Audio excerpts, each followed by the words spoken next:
everybody, Tim Marks here. Just wanted to throw a couple things out there as we're preparing for the big product launch here on the 20th. Now, as long as there's no hurricane that comes through the middle of the country or something like that, we're still on track. Facebook Live will send out all the info a couple days before the 20th, okay?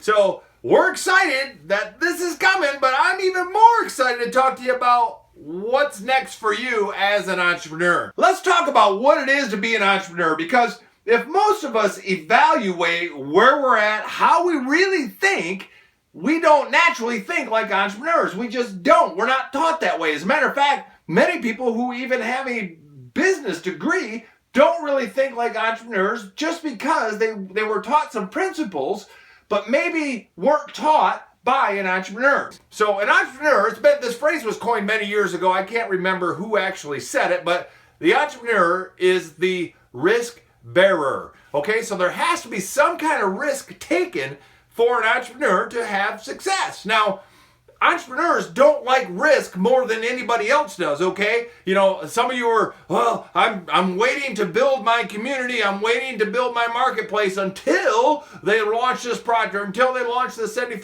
BV1 or whatever.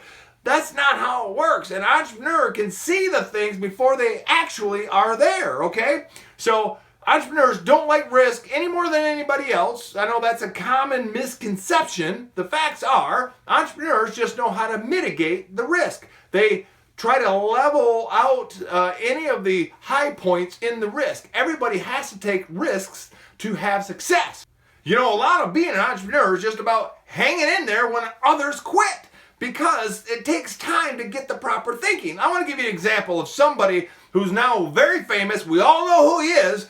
But back when he got started, it didn't look so hot. So here's a guy who became eventually a best-selling author. So however long it takes to become a best-selling author, I know for me, I have a couple best-selling books, and I was in my 40s, I still am, but I was in my 40s when I wrote both those books. And I would say it took me my whole life to get ready for those, and I had help from other people.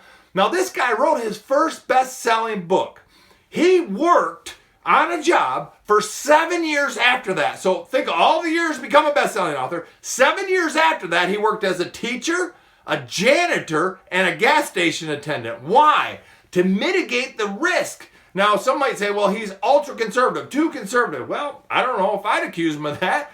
The guy's name is Stephen King. He's worth almost $500 million, 400-some million dollars. Many people won't even make it to the pregame part where he became a best-selling author. So however many years that was, then 7 years after that, he kept working. Now, I'm not saying you're going to have to do that. You shouldn't have to do that. I hope you don't have to do that. You're doing something drastically wrong if you have to do that.